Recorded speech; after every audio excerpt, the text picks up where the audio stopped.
तो पाकिस्तान की बुनियाद की कट्टरपंथी सोच और जिहाद ही है, इसलिए समय समय पर यह सोच अपना रंग दिखाती रहती है। बस हमें इस सोच से सावधान रहने की जरूरत है। वर्ल्ड कप में भारत जल्द ही मजबूती से कमबैक करेगा, इसकी उम्मीद हम सभी को है।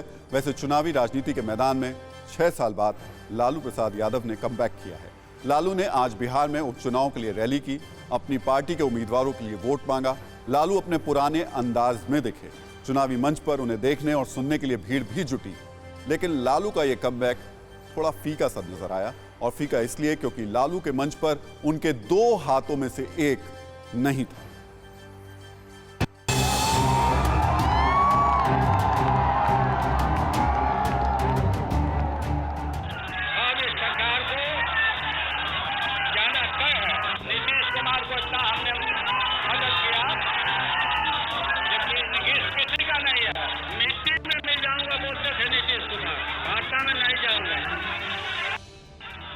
वही पुराना अंदाज,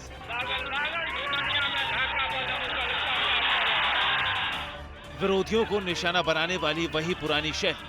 नीतीश कुमार को इतना हमने मदद किया, लेकिन नीतीश किसी का नहीं है। हमने उनका नाम पलटू राम रखा, पलटू राम। लालू बेशक 6 साल बाद किसी चुनावी मंच पर थे, लेकिन अंदाज पुराना ही था। तारापुर उपचुनाव में प्रचार करने पहुंचे लालू के सभा में जो भीड़ दिखी, उसने फिर बता दिया कि बिहार की राजनीति में लालू की अहमियत क्या है। बिहार के लिए भी अहम है, देश के लिए भी अहम है, और तारापुर और कुशेश्वर स्थान माननीय लालू जी 6 साल के बाद आ रहे हैं, एक झलक लालू जी का पाने के लिए। हम लोग लालू यादव को देखने आए हैं, उनके भाषण को सुनने आए हैं। देखने आए हैं। किसको देखने आए हैं? लालू यादव। स्टार प्रचारक तो बहुत होते हैं, लेकिन लालू जैसे स्टार का रुतबा बहुत कम लोगों को हासिल होता है।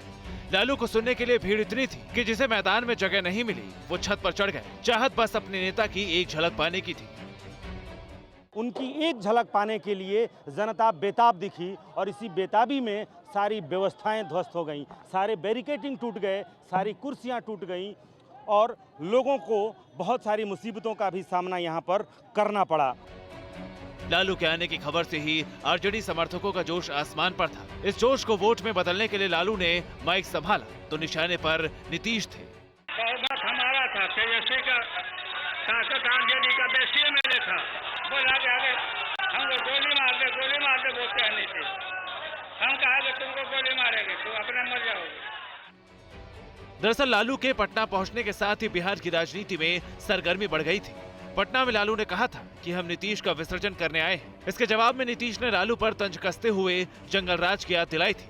नीतीश ने कहा था कि लालू चाहे तो उन्हें गोली मरवा दे। छोड़िए न, कर दे, गोलियां मरवा दे। सबसे अच्छा यही होगा, रोजगार का मुद्दा, बाकी कुछ नहीं कर सकते। अगर चाहें तो गोली मरवा सकते, और कुछ नहीं कर सकते। बिहार में 2 सीटों पर उपचुनाव हो रहा है।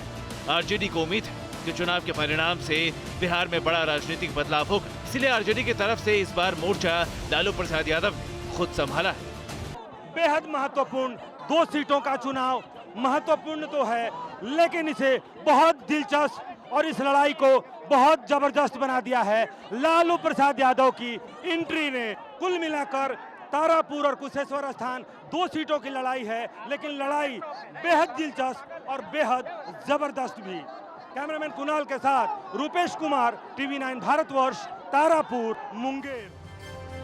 तो आरजेडी इस चुनाव में भी लालू से पहले जैसे चमत्कार की उम्मीद कर रही है, लेकिन क्या लालू का मैजिक इस बार चलेगा? इस सवाल का जवाब चुनाव परिणाम में दिखेगा। वैसे आज की जनसभा में लालू यादव पर उम्र का असर जरूर दिखा। लालू अपने पुराने अंदाज में दिखे, लेकिन उम्र के असर के कारण कभी वो मतदान की तारीख भूल गए तो कभी अपनी ही पार्टी के उम्मीदवार का नाम भूल गए। कई बार तो लालू उस जगह का नाम ही भूल गए जहां वो भाषण दे रहे थे। लालू ने आज अपनी जनसभा में एक बार फिर संकेत दिया कि राजनीति में तेजस्वी ही उनके वारिस हैं। तेजस्वी का हाथ थामकर ही लालू मंच पर पहुंचे।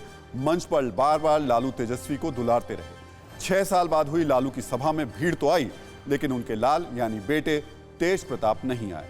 लालू परिवार में चल रहे झगड़े को देखते हुए सबकी नजर अब इस पूरे बात पर है कि लालू के साथ मंच पर उनके दोनों बेटे तेजस्वी और तेज प्रताप आते हैं या नहीं। तेजस्वी लालू के साथ थे लेकिन तेज प्रताप नहीं आए।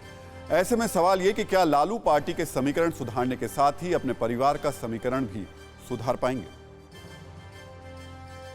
अड़ी सोमवार से शुक्रवार शाम 6 बजे सिर्फ TV9 भारतवर्ष पर।